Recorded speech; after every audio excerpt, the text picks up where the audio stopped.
Dawson City, Yukon Territory, 1924.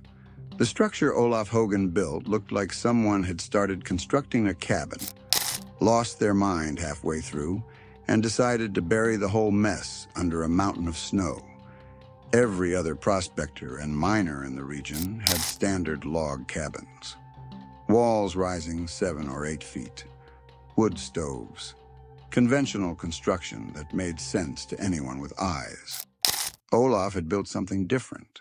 A log structure, barely 4 feet tall. Squat. Low, more burrow than building, and then he'd buried it. 6 feet of deliberately packed snow covering the entire thing, shaped into a massive dome. From a distance, it looked like a natural hill with a small entrance tunnel. Up close, it looked like failure covered in winter. The only sign of habitation was a thin wisp of smoke rising from a stovepipe, poking through the snow dome.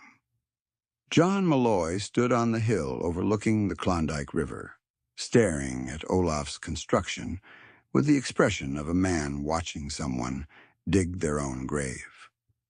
"That's not a cabin," John said. "That's a pile of snow with a log box underneath."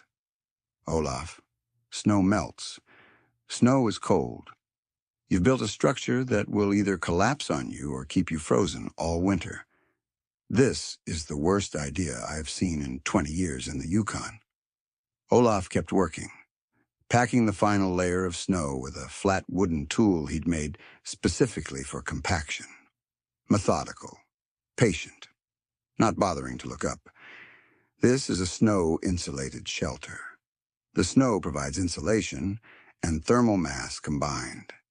It will keep my dwelling warmer than your wood cabin, 30 degrees warmer, maybe more. 30 degrees warmer. John laughed without humor. "Olaf, snow is frozen water. Frozen water is cold. You're insulating your cabin with cold. That's backwards. That's insane. My cabin has 8-inch log walls and a good roof. Solid materials. Your cabin has snow. Snow that will melt the first time your stove heats the interior. The snow won't melt because it stays below freezing on the outside. The inner surface stabilizes just at freezing. The 6 feet of snow creates a thermal barrier far better than your 8 inches of wood. The R value of compacted snow is about 4 per foot. 6 feet gives me R24 just from the snow. Add my log walls and I have R30 to R35 total. Your cabin has R10. Maybe. My insulation is 3 times better than yours." John shook his head slowly. "R values. Thermal barriers. You sound like you're trying to convince yourself this isn't suicide. When spring melt comes, your entire shelter will collapse. When winter cold comes, you'll freeze because you're living inside frozen water. I'll check on you in January. When you're desperate for warmth, you can move into my cabin." "In January," Olaf said calmly, still packing snow, "my shelter will be the warmest dwelling in Dawson City, and I'll be using half the wood you're burning to maintain it." The other miners and trappers shared John's assessment. The consensus was complete, universal, unshakable. Olaf had lost his mind. Building a shelter and intentionally burying it under snow was the opposite of sensible construction. Snow belonged outside, not as structural material, not as insulation. Outside. Some thought Olaf was trying to save money. Log cabins required lumber. Snow was free. But saving money on materials would cost him in comfort and safety. Probably cost him his life. Others thought he was applying knowledge from somewhere else that didn't translate to the Yukon. European ideas that worked in European conditions but would kill a man here. A few thought he'd simply cracked under the isolation, that he was building something absurd because his mind had gone somewhere his body couldn't follow. Olaf ignored all of it. He'd spent his childhood in northern Norway, Finnmark, the region above the Arctic Circle where winter lasted 8 months and darkness swallowed the world. He'd lived in Lavu and Goma, traditional Sami structures. He'd seen how snow could be used as insulation, witnessed it firsthand through childhood winters that would have killed unprepared men in days. He'd studied snow properties extensively, understood them in ways these Yukon miners never would. He knew that snow, when properly used, was one of the best insulating materials available anywhere on Earth. The structure he'd built was a hybrid design, part log cabin, part snow shelter, optimized for the extreme Yukon winter that was coming. The base structure was logs, white spruce, about 6 inches in diameter.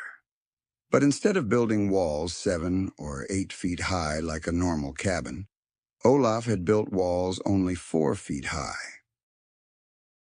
This created a low structure, 12 feet by 16 feet interior, flat log roof at 4-foot height. The low profile minimized interior volume that needed heating. Less space meant less energy required to maintain temperature. Simple mathematics that apparently nobody else in Dawson City understood. The log walls were carefully chinked and sealed. The floor was raised 18 inches above ground on a gravel bed. This created airspace underneath for drainage and insulation from ground cold. The roof was thick logs covered with layers of bark and sod. Inside, the ceiling height was only about 3.5 feet. You couldn't stand upright, had to crouch or sit. But Olaf had designed it for sleeping and living in a reclined position. Platforms along the walls served as beds and seating. A small, efficient stove sat in the center. The entire interior was perhaps 500 cubic feet. Tiny. But that was intentional. Once the base structure was complete, Olaf had begun the snow work. November, after substantial snowfall, he'd started by piling snow against the log walls, not just dumping it, carefully layering and compacting it. He'd built up layers, each one compacted with his wooden paddle tool. The snow layer grew thicker, 1 foot, 2 feet, 3 feet. He'd continued until the snow covered the entire log structure and extended 4 feet above the roof. Then he'd shaped it into a dome. The dome shape distributed weight and prevented collapse. It also shed additional snowfall rather than accumulating dangerous loads. The final snow dome was 6 feet thick at the walls and 4 feet thick over the roof. Massive, heavy, but the compacted snow was strong enough to support its own weight. The total weight was perhaps 15 to 20 tons, but distributed over the large surface area of the dome. The entrance was a tunnel. Olaf had dug through the snow at ground level, creating a passage that angled slightly downward, then up into the interior. The tunnel was 8 feet long. This created an airlock. Cold air stayed in the tunnel. Warm air stayed in the interior. The tunnel entrance was covered with caribou hide that could be closed. Inside the living space, Olaf had storage along the walls, his bed platform, his stove, supplies, everything organized for a winter-long occupation. The ceiling was so low he couldn't stand, but he could sit comfortably. He could lie down. He could work on small tasks. The compact space was actually efficient. Everything within reach, no wasted movement. Total construction time had been 6 weeks, 2 weeks for the log structure, 4 weeks for the snow dome, much longer than a conventional cabin would take. But Olaf was convinced the performance would justify every hour of effort. The first test came in early December when temperatures dropped to -10. Olaf lit a small fire in his stove. Very small, just enough to take the chill off. Within 2 hours, his shelter interior was 55 degrees. Comfortable for sleeping with proper bedding. He let the fire die completely, monitored the temperature drop. Over the next 12 hours, the interior temperature dropped only 8 degrees, from 55 to 47. The snow dome was holding heat extraordinarily well. In a conventional cabin, the temperature would have crashed 30 to 40 degrees in the same time. John Malloy visited in mid-December. How's the snow tomb?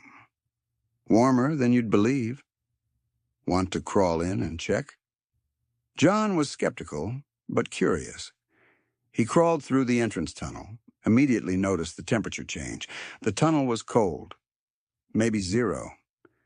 But as he crawled up into the interior, the temperature rose. Inside the main space, it was noticeably warm. He checked his pocket thermometer. 52 degrees. It's 52 in here with no fire. How long since your last fire? 8 hours. Small fire burned for maybe an hour. The snow dome holds the heat for a very long time. But it's 52. That's barely warm. My cabin is 60 right now with a fire going. Your cabin is 60 right now with active heating. My shelter is 52 8 hours after heating stopped. If I had a fire going, I'd be at 65 or 70. And I'd use a quarter of the wood you use. John looked around the cramped space. You can't stand up in here. You can't move around properly. This isn't a cabin. It's a burrow. It's efficient. Small space heats easily. Low ceiling minimizes heat stratification. Everything is within reach. I'm not wasting energy heating air I don't use. You're heating 800 cubic feet. I'm heating 500. I need less energy to maintain temperature. What happens when snow melts in spring? Your entire shelter collapses. By spring, I'll remove the snow dome. The log structure underneath is permanent. The snow dome is seasonal insulation, 6 months of winter, 6 months without. The system adapts to seasons. John crawled back out through the tunnel. He was impressed despite his skepticism. 52 degrees with no fire was remarkable heat retention. But he still thought the design was impractical, too cramped, too strange, too much work. December brought colder weather. Olaf's shelter continued performing excellently. With one small fire per day, he maintained 60 to 65 degree interior temperatures. The snow dome prevented almost all heat loss. At night, temperature dropped only 10 to 12 degrees despite no active heating. The thermal retention was exceptional. John was burning wood continuously and barely maintaining 60-degree temperatures. His cabin lost heat rapidly. He was starting to realize Olaf might be right about the snow dome. January 1925 brought extreme cold to the Yukon. January 7th, minus 35. January 8th, minus 42. January 9th, minus 48. January 10th, minus 52. The cold held for 2 weeks, every day minus 40 to minus 55. The worst cold Dawson City had experienced in a decade. Wood stoves burned around the clock. People fed them constantly. Cabins struggled to stay above 40 degrees. The cold was overwhelming, crushing, deadly. John was burning 3 cords of wood per week, 3 full cords, and his cabin was averaging 38 to 42 degrees. He wore every piece of clothing he owned indoors, slept under multiple caribou hides, was constantly, dangerously cold. On January 12th, 4 days into the extreme cold, John made the trek to Olaf's snow dome. He was worried. If Olaf was in trouble in this cold, he might already be frozen. John approached the entrance tunnel, called out. No answer. He crawled down into the tunnel. The cold air made him gasp. Then he crawled up into the interior chamber. The warmth hit him like a wall. Genuine warmth. Actually warm. He stopped, stunned. Olaf was lying on his sleeping platform, reading a book by lamplight. He was wearing a light wool shirt. No coat, no hat, just a shirt. John, come in. Close the tunnel entrance. You're letting cold air flow in. John crawled fully inside and closed the hide covering the tunnel entrance. The temperature was remarkable. He pulled out his thermometer. 70 degrees. 70. Olaf, it's 70 degrees in here. Outside is minus 52. That's a 122-degree temperature difference. How is this possible? The snow dome. 6 feet of compacted snow is creating a thermal barrier that almost nothing can penetrate. Heat can't escape. Cold can't enter. I fire my stove once a day. Small fire for 2 to 3 hours. The shelter stays warm continuously. Never drops below 65 even overnight. My cabin is 40 degrees. Yours is 70. That's 30 degrees warmer with the same access to wood. The same stove technology. Just different insulation. The snow is providing extraordinary insulation, R24 minimum, combined with the low interior volume and the entrance tunnel cold trap. The system is incredibly efficient.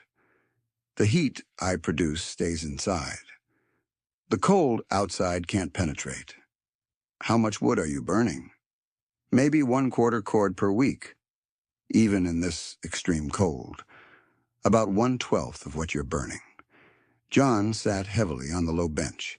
He was exhausted, sleep-deprived from constant fire tending, mentally defeated by the unrelenting cold. And here was Olaf, comfortable in a light shirt, reading, completely at ease. The difference was staggering. I need to understand this. How can frozen water insulate better than solid wood? It seems impossible. Snow isn't solid ice. Snow is ice crystals with air spaces between them. Fresh snow is 90% air. Compacted snow is maybe 70% air. All that trapped air can't circulate. Each air pocket is dead space. Air is the best insulator. Snow is a matrix of trapped air held together by ice crystals. The ice provides structure. The air provides insulation. When I compact snow, I'm creating a solid foam. Millions of tiny air pockets that heat can't cross. But doesn't the heat from inside melt the snow? The inside surface of the snow dome stays at about 32 degrees, the freezing point of water. My interior at 70 heats the inner log wall. Heat conducts through the log, reaches the snow. The inner surface of snow gets warm, up to 32, but no warmer. At 32, if any melting starts, the phase change absorbs energy, the latent heat of fusion. This prevents temperature from rising further. The inner snow surface stabilizes at 32. The outer surface is at ambient temperature, minus 52. The gradient across 6 feet of snow is 84 degrees, but heat can't cross efficiently because the snow is such good insulation. And the weight, 20 tons of snow sitting on your roof. How does it not collapse? The dome shape. Domes distribute weight through compression. Every part of the dome is in compression, pushing against every other part. No tension, no bending moments.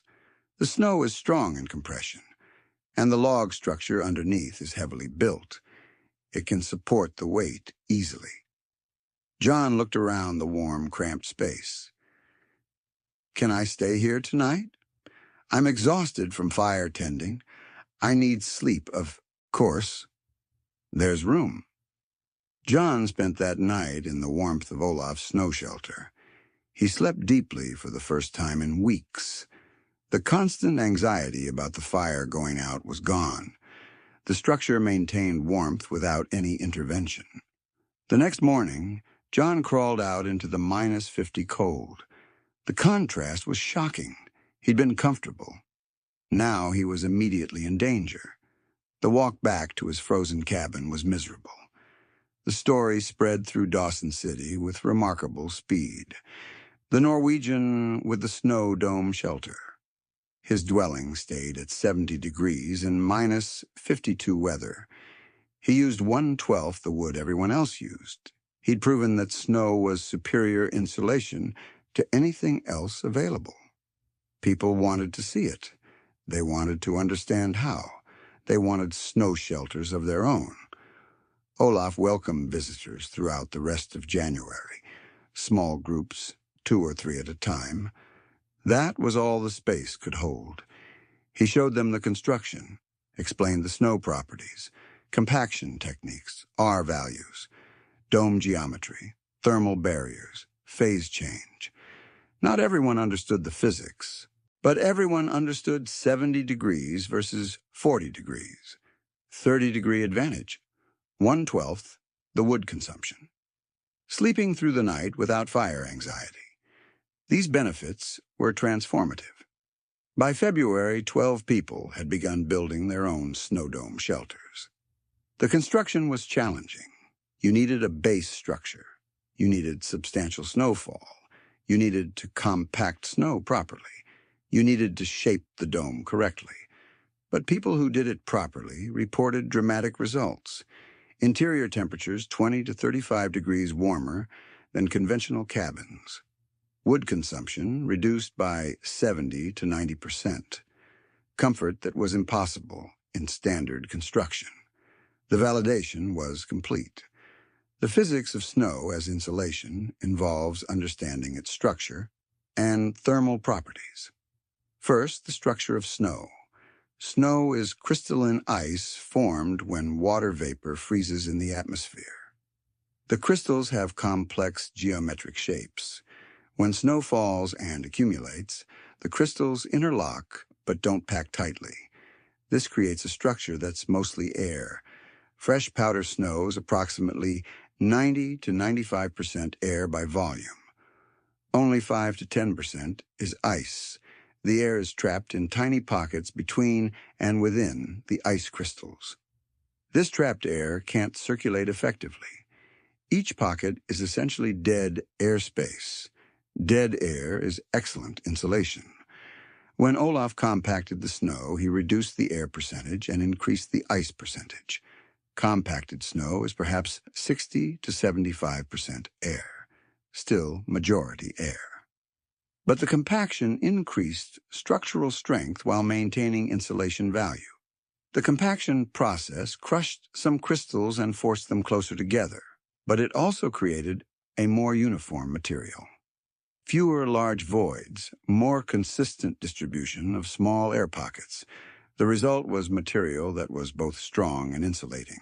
Second, the thermal conductivity of snow. Thermal conductivity determines how easily heat flows through a material. Lower conductivity means better insulation. Air has thermal conductivity of about 0.024 watts per meter Kelvin, very low. Ice has thermal conductivity of about 2.2 watts per meter Kelvin, much higher. Snow, being a mixture of air and ice, has conductivity between these values. The exact value depends on density. Light, fresh snow, approximately 0.05 watts per meter Kelvin. Compacted snow, approximately 0.15 to 0.3 watts per meter Kelvin. For comparison, wood has conductivity of about 0.1 to 0.15 watts per meter Kelvin. Compacted snow and wood have similar conductivity. But Olaf's snow layer was 6 feet thick. His log walls were 6 inches thick, 12 times more thickness. Insulation value scales with thickness. The R value, resistance to heat flow, equals thickness divided by thermal conductivity.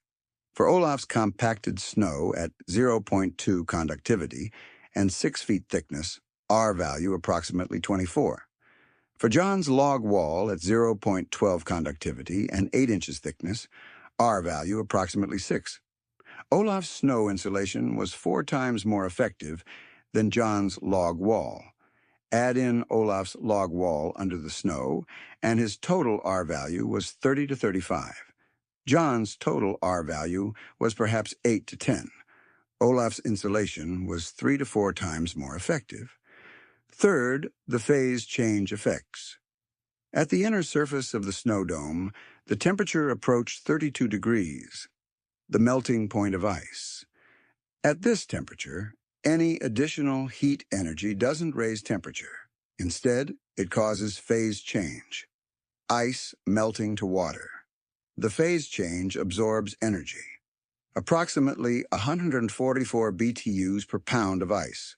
This is called latent heat of fusion. In Olaf's shelter, if the inner snow surface reached 32 degrees and started to melt, the melting absorbed heat without raising temperature further. This created a temperature ceiling. The inner surface couldn't exceed 32 degrees. This stabilized the system. The gradient across the snow was from 32 degrees inside to minus 52 degrees outside. 84-degree differential, but stable, not increasing. This self-regulation prevented runaway heat loss while maintaining the thermal barrier. Fourth, the dome geometry. Olaf shaped his snow dome for structural reasons, but the geometry also affected thermal performance. A dome has minimal surface area for a given volume. This minimizes heat loss per unit of enclosed space. The curved surface also eliminates thermal bridging. In a conventional cabin, corners and edges create thermal bridges where heat escapes preferentially. A dome has no corners, no edges, no thermal bridges. Heat loss is uniform across the surface. This is more efficient. Fifth, the entrance tunnel cold trap. The tunnel was critical to the system. It was deliberately designed to trap cold air. Cold air is denser than warm air. It sinks. The tunnel entrance was at ground level. The tunnel descended slightly, then ascended into the interior. Cold air entering through the entrance flowed down and stayed in the low section of the tunnel. Warm air in the interior couldn't easily flow down and out. This created stratification. Cold in tunnel, warm in interior, minimal mixing. The result was that opening the entrance didn't cause rapid heat loss. The cold trap maintained the boundary. Sixth, the small interior volume. Olaf's shelter was 500 cubic feet. John's cabin was 800 cubic feet, 60% of the volume. Less volume meant less air to heat. Less air to heat meant less energy required to maintain temperature. For the same heating input, the smaller space reached higher temperature. This efficiency compounded the insulation advantage. The mathematical analysis shows the efficiency advantage clearly. Heat loss equals U times A times delta T, where U is overall heat transfer coefficient, A is surface area, and delta T is temperature difference. Olaf's shelter, U is equal to 0.103, A is equal to 400 square feet, delta T is equal to 52 degrees average. Heat loss approximately 600 BTUs per hour. John's cabin, U is equal to 0.1, A is equal to 600 square feet, delta T is equal to 40 degrees average. Heat loss approximately 2,400 BTUs per hour. John was losing 4 times as much heat per hour. To maintain temperature, he needed 4 times as much heating input. This explained the 12-to-1 wood consumption ratio. Olaf used 1/4 cord per week. John used 3 cords per week. The 30-degree temperature difference was the result of insulation effectiveness compounding with heating strategy. With massive insulation, minimal heating maintained high temperature. With poor insulation, massive heating barely maintained moderate temperature. The comfort comparison was stark. John at 40 degrees was in survival mode, dangerous cold, risk of hypothermia, constant vigilance required. Olaf at 70 degrees was comfortable. Normal clothing, normal activities, no anxiety. The psychological difference was immense. The construction cost comparison was interesting. John's conventional cabin, approximately $200 in materials and labor. Olaf's base log structure, approximately $75. The snow dome, $0 in materials. Labor approximately 80 hours to compact and shape snow. The snow dome cost nothing but time and effort. The performance was dramatically superior. The return on time investment was immediate and extraordinary. The seasonal nature of the snow dome was actually an advantage. In winter, 6 months, the snow provided insulation. In summer, 6 months, the snow melted away. The low-log structure remained. It provided adequate shelter in summer when heating wasn't needed. Come winter, rebuild the snow dome. Fresh insulation every year, no degradation, no maintenance, just seasonal reconstruction. The durability surprised skeptics. People expected snow domes to collapse or fail, but properly constructed domes were remarkably stable. The compacted snow was strong. The dome geometry was inherently stable. The structure could support additional snowfall without problem. Olaf's original dome lasted the entire winter of 1924-1925, from November to April, 5 months. It only melted when spring warmth arrived, as intended. By spring 1925, 18 snow dome shelters were operating around Dawson City. By winter 1925-1926, 32. The techniques spread throughout the Yukon and into Alaska. The designs varied. Some were larger, some smaller. Some used different base structures, but all followed the core principles: substantial snow insulation, dome geometry, entrance tunnel, small interior volume. The results were consistently superior to conventional cabins. The technology never became widespread for predictable reasons. It required substantial snowfall. Many regions didn't have enough snow. It required rebuilding every year. The snow dome was seasonal, not permanent. It required understanding principles that weren't intuitive. Most people didn't grasp why frozen water could insulate. And culturally, it was associated with indigenous peoples. Some European-descended people resisted adopting indigenous-inspired technology. But among people in snow-heavy regions who valued efficiency over convention, snow dome shelters became a practical option. The knowledge spread. The techniques were taught. The shelters proved themselves winter after winter. Olaf Haugen lived in the Yukon from 1924 to 1948, 24 years. Every winter, he built a fresh snow dome over his log structure. Every winter, it outperformed conventional cabins. In 1948, at age 67, Olaf moved to Vancouver. The Yukon winters were becoming too difficult. The log structure he'd built remained. Other people used it seasonally for years. The final document use of Olaf's shelter with a snow dome was winter 1962-1963. A trapper named Robert Hayes spent that winter there. He reported in a letter that the shelter with snow dome maintained 65 to 70-degree temperatures in -40 weather using minimal wood. The old Norwegian knew what he was doing. Best winter shelter I've ever used. After that, the site was abandoned. The log structure eventually collapsed. The knowledge of Olaf's innovation faded. Today, survival instructors teach snow shelter construction. Quinzes and snow caves are recognized as effective emergency shelters. But the concept of deliberately building a permanent structure and adding seasonal snow insulation is rarely discussed. The knowledge exists in scattered historical references and in indigenous traditions, but it's not mainstream. Modern building science has validated the principles. Snow is excellent insulation when properly used. Our values of compacted snow are documented. Dome geometry is optimal for compression structures. Everything Olaf demonstrated has been confirmed by research. The indigenous peoples who used snow shelters for thousands of years understood these principles empirically. They built quinzes, igloos, and similar structures. They knew snow was warm. They knew how to shape it for maximum effectiveness. Olaf combined indigenous snow knowledge with log construction.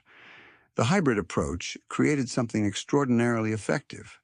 The story of Olaf's snow shelter teaches several profound lessons. First, abundant materials are often the best materials. Snow was everywhere in the Yukon. Free. Unlimited supply. Using it as insulation was logical. We often import expensive materials when excellent materials are locally abundant. Understanding local resources and their properties enables using what's available effectively. Second, properties matter more than intuition. Intuition says frozen water is cold and can't insulate. Properties say snow is mostly trapped air and insulates excellently. If we follow intuition instead of understanding properties, we miss good solutions. Study materials objectively. Test them, measure them, don't assume. Third, indigenous knowledge represents sophisticated engineering. People in cold climates use snow shelters for millennia. This wasn't primitive. This was optimized. Thousands of years of refinement. Countless generations of builders. The knowledge was advanced. We dismiss it because the people weren't European. This is cultural bias preventing learning. Fourth, seasonal solutions can be superior to permanent solutions. The snow dome was rebuilt every year. This seems like extra work, but it meant fresh insulation annually. No degradation, no maintenance, perfect performance every winter. Permanent insulation degrades over time.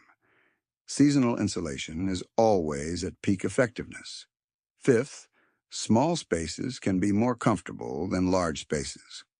Olaf's 500 cubic foot shelter at 70 degrees was more comfortable than John's 800 cubic foot cabin at 40 degrees. Less space, higher temperature, better comfort. We often build larger than necessary. Sometimes smaller is better. Heating efficiency improves dramatically with reduced volume. Sixth, extreme conditions reveal truth. In mild weather, many systems work adequately. In minus 52-degree cold, differences become stark. John's cabin barely survivable. Olaf's shelter genuinely comfortable. Extreme testing shows which solutions are truly effective. Don't judge systems by their mild weather performance. The 30-degree temperature difference between Olaf's shelter and John's cabin was life-changing. John at 40 degrees was in constant danger. Hypothermia risk, frostbite risk, cognitive impairment from cold. He couldn't function normally. Olaf at 70 degrees was comfortable. Reading, relaxing, living normally, same climate, same access to fuel, just different insulation approach. The difference was survival versus comfort, barely alive versus thriving.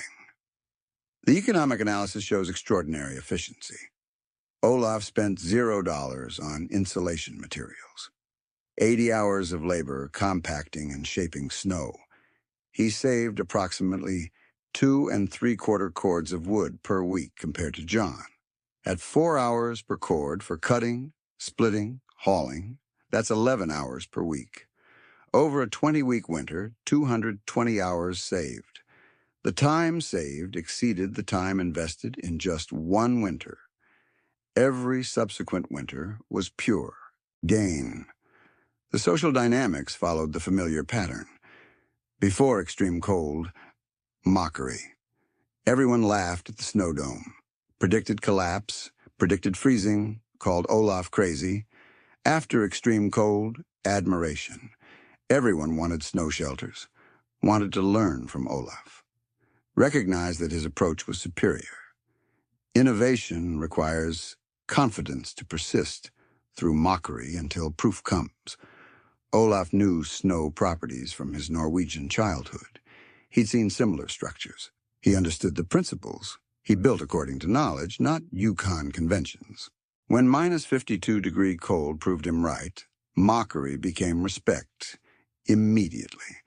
Olaf's snow shelter represents intelligent use of available resources. 6 feet of free insulation, superior to anything purchasable, 0 cost, maximum effectiveness. The result was a dwelling that outperformed conventional construction by every metric. The technology faded because it required specific conditions: heavy snowfall, willingness to rebuild seasonally, understanding of principles, access to snow-heavy environment. When people moved to areas with less snow or when modern heating became available, the technique became unnecessary. But the principles remain valid. For regions with heavy snow, seasonal snow insulation is still the most effective approach. Modern materials can't match it for cost effectiveness. They can't match it for abundance. They can't match it for thermal performance. Everyone laughed at his snow-buried shelter, living under 6 feet of frozen water.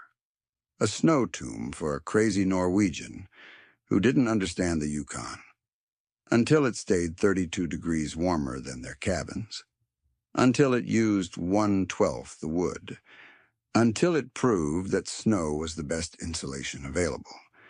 Then they stopped laughing and started building snow domes. That's how forgotten wisdom returns. One impossible result at a time.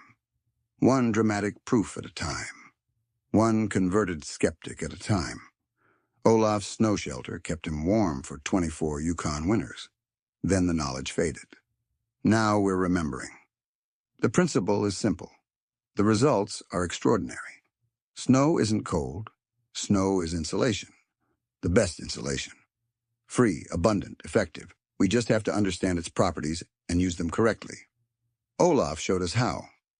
Living comfortably at 70 degrees while others froze at 40. 6 feet of compacted snow holding back minus 52-degree cold. The warmest frozen shelter ever built. The smartest snow pile ever shaped.